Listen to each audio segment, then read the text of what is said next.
everybody, I'm Elyse Explosion and welcome to a very special Dolly video. So my friend Marna over at Dolls Rescued and J Dolls UK are hosting a very special video for today.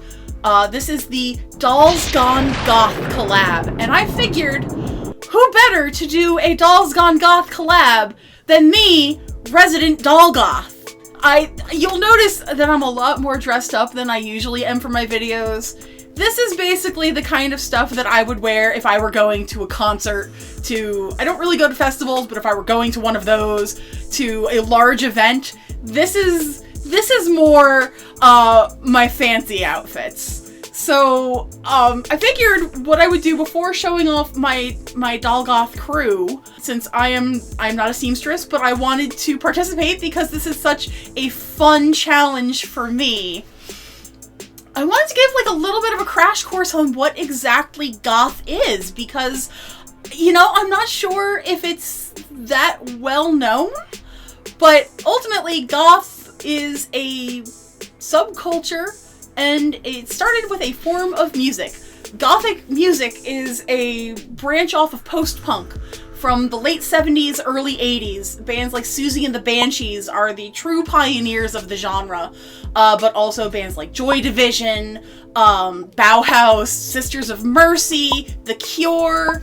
I could go on, but they are the originators of the music genre, and the fashion sort of followed along with it. There is no right or wrong way to do goth.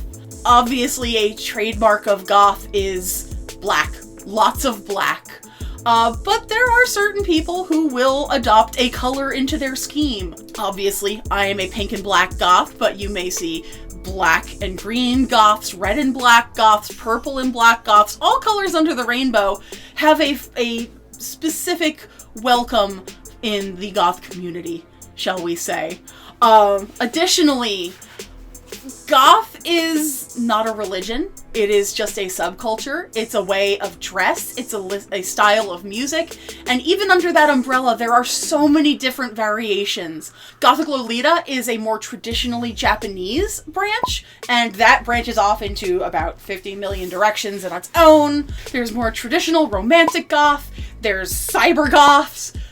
You might see people with large, colorful dreadfalls, as they're called. Those are more cyber goth. Gothabilly. Like, literally, I could go on. I'm not going to. There's a lot of overlap between gothic music and metal and other alternative music genres. So I'm going to post a link at the end of the video, which is kind of like a playlist of songs that I polled friends about, songs that I thought were more appropriate. There's some newer stuff, some older stuff, some stuff that people might not agree with, but the wonderful thing about goth is that it's a whole bunch of different stuff all at once, and that's pretty great. So as for my goth dolls, the first one I need to show off because she is basically who I'm kind of dressing like today with the one contact lens, but Lil Elyse, my favorite American Girl doll. I picked up, do you know how hard it is to find 18-inch doll goth clothing on Etsy? It's incredibly hard. I found one outfit, but thankfully it was so beautiful. So I found this beautiful dress made by Rogue Pickle Designs on Etsy, and I need to give her a ton of credit. She uses a lot of like reclaimed, refound fabrics, and friends, look at this. Look at her. Look at little Elyse. Look at how amazing she is. Look at how we both got like the lacy sleeves. But this is incredible. Little Elyse is a customized, she used to be, oh god, she was a girl of today, 12, I think, back in the day. Her eye looks as such, not unlike mine, because she has partial silver eye, which is something that afflicts American Girl dolls, shall we say, but I love the look so much. I have several girls with silver eye that they're all staying that way. But yeah, so little Elyse is wearing a beautiful, like, look at this. Okay, so she's got like the outer layer. I have her on a stand, but the dress has a train. This could almost double for like Black Wedding Dress Month, but I'm not going to do that I'm not going to do this one for that. I love I love the craftsmanship of this piece, and also the underbustle here. She has several layers, and she looks like a little bit of a red and black goth, but she's actually a pink and black goth, just like me. This is a very, very traditionally, I think this is listed as like Vampire Queen, Spider Queen. I love it. Now, I also have a few fashion dolls that I had to comb through because I am primarily a fashion doll collector, but the ones that you think might be the most goth are not necessarily the most goth. For example here, this is Elizabeth from Monster High, and she is pretty much the only doll in Monster High that I could effectively call goth. I would say a more like Lolita style dress with a lot of like the corseting, and she's a very purple goth. Unfortunately, she seems to have started to yellow because of her glue head. She has very, very bad glue head, which is just a big problem within Monster High. I hope that's something that they fix with the new release. But I love her big old boots. I love the purple. I love her little tiny jewelry. But very similar to Monster High is Ever After High. And this was a bit easier. So this girl right here, this is the Raven Queen doll. Now, she is not the Comic-Con exclusive. She was the one that was released afterwards. The Comic-Con exclusive, her frill is made of actual feathers. But she is... Man, she ticks off so many lists. She's got skulls, she's got feathers, she's got silver, she's got damask. She is very, very much what I would consider to be, like, very goth. So, and she's also got, like, the apple, which is also a skull, and I love it very much. I don't remember when I got her, but I just love this doll. Like, that's, like, the wings. This was supposed to be, if she had taken after her mother and gone the evil route, which was not something that ended up happening. I believe that was just kind of like a fantasy sort of thing.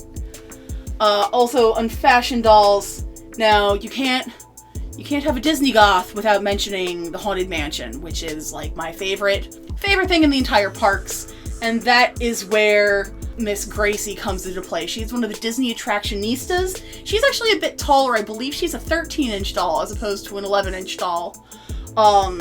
Very hard vinyl.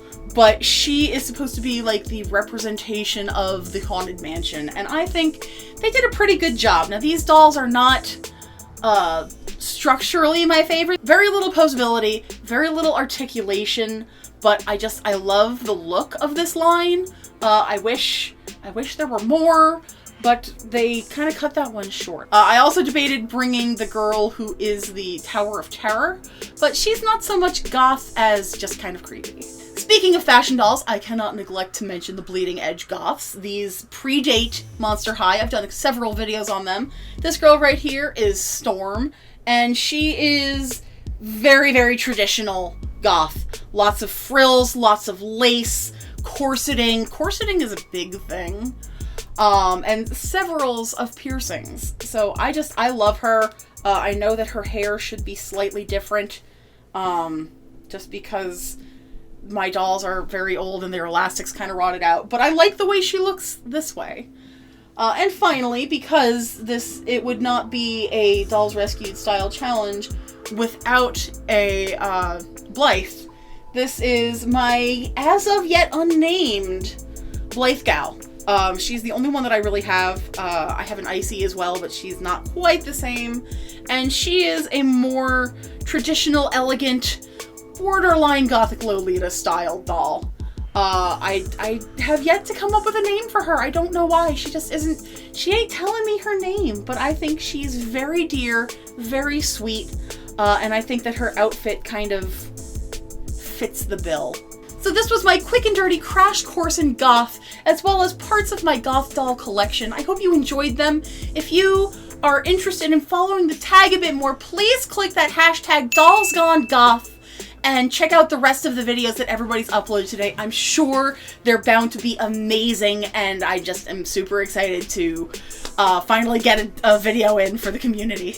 Thank you so much for liking, commenting, and subscribing. If you are interested in seeing more doll videos on my channel, I will link some at the end of this video. If you would like to help support the channel, I do have a Patreon. That is patreon.com/Elyse Explosion. Click the little bell, because if you want to stay in the know, the bell's the way to go. Thank you so much, and I will see you in the next video. Later!